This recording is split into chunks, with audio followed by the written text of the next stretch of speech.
Saving money feels impossible right now. Prices keep on rising and it feels like your money disappears as soon as you get paid. So if you've tried to save before but end up dipping into it, it's not because you're bad with money. The truth is you don't have a saving problem, you have a system problem. And once I fixed my system, everything changed. I went from being stuck in debt to saving over £50,000 without making more money. So in this video, I'm going to show you exactly how to save 10k effortlessly step by step. And I've included a free savings tracker so you'll be able to stay consistent, see your progress, and actually reach your saving goal this time. Let's get into it. Step one, build systems, not willpower. Okay, so let's start with the truth that changed everything for me. Motivation fades, systems don't. You start the month by saying, this time I'm going to save. Then life happens. An unexpected bill, a birthday celebration, your friend wants to get tickets to Cowboy Carter, and then you tell yourself, all right, I'll save next month. Sounds familiar, right? That's because you're trying to rely on willpower, but willpower always runs out. What works is a system that actually saves for you. When I started automating my money, everything changed. It made saving feel so easy and not like something I had to force myself to do. Here's what this can look like. Pay yourself first, because if you try to spend what's left after saving, there's usually nothing left. Set up automated transfers from your current account straight to your savings account as soon as payday hits. It could be 10% of your income or £100. The habit matters more than the actual amount that you save. Then use different accounts. You can use one for bills and essential expenses, one for saving, and one for spending, because yes, you can still make room for joy while you're working towards your saving goal. So here's an example of what this can look like using real numbers. Let's take Selena. She earns £2,800 every month after tax. Here's what her plan could look like. £1,500 could go towards her bills and essential expenses. £250 could go towards her emergency fund saving or investments. £833 could go towards her 10k saving goal if she wants to hit it in 12 months, and the rest could go towards fund spending. That way she's covering her essential needs, she's working towards her saving goal, and she still has room to do the things that she enjoys. That way she will stay consistent and she won't feel deprived. Because it's all about balance and putting systems in place that make the process feel effortless. And once your system's in place, you want to make sure that you're not working against yourself. Step two, reduce friction. Okay, so your systems are in place, but what if you're still struggling to save? That's where friction sneaks in. Think of friction as anything that makes saving harder than it needs to be. And the truth is, the less friction you have, the easier it is to reach your savings goal. So start by looking at your numbers, because you can't improve what you don't measure. And when you know exactly where your money is going, it's way easier to make changes that actually stick. So here's what you can do. Track your spending for the last 3 months so you can get an average overall view of your spending. And when you're looking through your numbers, ask yourself these questions. Is this a want or need? Can I reduce it, or can I remove it completely? This one exercise will simplify your spending and help you spot any leaks in your budget. You can use a budgeting app, you can use an Excel spreadsheet, you can use pen or paper, whatever works best for you. Now you want to focus on the big three, that's housing, food, and transportation. This takes up the largest chunk in most people's budget, so finding ways to make savings in these areas will make the biggest difference. So here's what you can do. Can you move to a cheaper area or get a roommate? Can you use public transport a bit more than driving your car, or can you carpool? Can you find ways to reduce your food costs or plan your meals?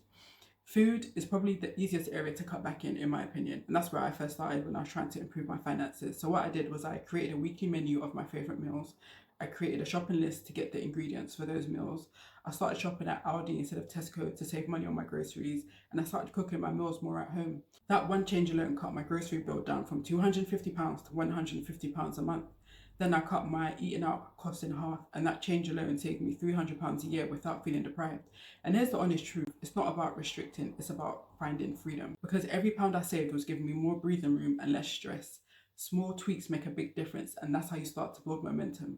Once you've cleared out the financial clutter, it's time to make a plan that will actually help you reach your savings goal. Step three, create a plan. Okay, so you freed up some cash, but now let's give it direction, because just saying I want to save 10k isn't actually a plan.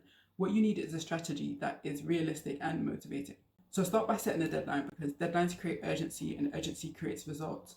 Then you want to break your goal down, because if you just say, I want to save 10k, it can feel overwhelming. But if you break it down and say, I want to save £27 a day, suddenly that feels doable. Okay, so let me show you what I mean. Aaliyah decides that she wants to save £10,000, so she starts by saving £1,000 a month. It's ambitious, but it's not sustainable. She'll likely feel burnt out and feel restricted and give up. Now let's take Sophia. She takes a more realistic approach. She decides that she wants to save £10,000 in 1 year. That's £833 a month, £192 a week, and £27 a day. That feels way more possible. That's the magic of breaking your goal down into bite-sized pieces. Here's the key takeaway. Small consistent steps beat giant inconsistent effort every time. And the thing is, when you start to see that balance growing month after month, that momentum hits different because you start to believe that it's working. But even with a plan in place, motivation does fade at some point. So you need something stronger to help you keep going. Step 4, create a plan and track your progress. Okay, so how do you stay consistent when life gets in the way? You need an anchor. So ask yourself this one question: why do I want to save £10,000? Is it because you want to save for a property deposit? Do you want financial peace? Or is it that you want to stop living paycheck to paycheck? Your why gives your savings purpose, and that purpose will carry you through when you want to give up. When I was working towards my 10k savings goal, my reason was freedom. I had been stuck in debt, I'd lived paycheck to paycheck, and I'd been made redundant more than once. So I didn't want to feel the stress that came with not having savings anymore. So every time I wanted to spend impulsively, I asked myself this question: is this worth your freedom? That one question saved me more money than any budget ever could. Then you want to track your progress because tracking keeps you accountable and it builds momentum. You can do this using a spreadsheet, an app, or you can print off something so you can have a visual reminder every day. I have a free savings tracker that I will link in the description box below, and you can use it to keep yourself accountable and stay consistent. Watching your savings grow week by week is so powerful because you start to see yourself differently as someone who can save and someone who has control over their finances. And that identity shift, that's where everything changes. Now, once you have your mindset and your habits in place, it's time to move from saving money to making more of it. Step 5, raise the ceiling. At some point, cutting back isn't enough. So let's flip the script. Instead of finding ways to shrink your lifestyle, find ways to expand your income. There's only so much you can cut back to where it starts to feel uncomfortable, but there's no limit to how much money you can make. Once I stopped focusing on making small cuts in my budget and I started finding ways to make more money, it changed everything and made saving so much easier. So here's what you can do. Ask for a raise. At the very least, each year your salary should be increasing just to keep up with inflation. So if you aren't getting that, you want to go to your manager and ask for a raise. But don't just say, hey, I deserve a raise. You want to go with backup. So you want to say, I worked on X project that got these results. Here's some feedback from my colleagues that I worked with. This is why I deserve a raise. You can also sell unwanted clothes and shoes online. This is one of the things I did when I was working towards my saving goal. I used to shop a lot, so I had a lot of clothes that I wasn't wearing.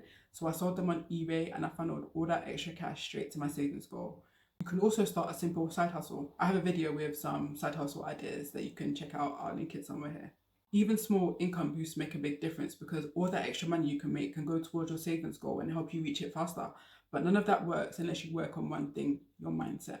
Bonus, master your mindset. Once you commit to your 10k savings goal, you need to have tunnel vision. You need to ignore the noise. I know it's hard because temptation is everywhere. You have ads, social media, your friend buying the latest designer drip, and companies are masters at tapping into emotion. They make you feel like you need to buy something for a dopamine hit, validation, or an ego boost, but don't fall for it. Stay focused on the bigger picture, the peace, the confidence, and the freedom that comes from hitting your goal. And I'm not gonna lie, I wasn't perfect. There were days where I had FOMO, days where I wanted to give up, but I always stayed focused on the bigger picture. I told myself every time I wasn't spending, I was getting myself closer and closer to freedom. And once I hit that 10k savings goal, everything changed because I proved to myself that I could trust my decisions with money. And that moment gave me the confidence to start investing, build wealth, and dream bigger. And that's exactly what I want for you. And if you want more motivation to work towards your savings goal, check out my other video on why everything changes after you save your first 10k. Trust me, once you see that balance in your account, it changes everything, not just your money, but your mindset and confidence too. If you found this video helpful, give it a like and subscribe for more videos to help you on your finance journey. And remember, stay rich in mindset and the money will follow. Thanks for watching, and I'll catch you in the next one.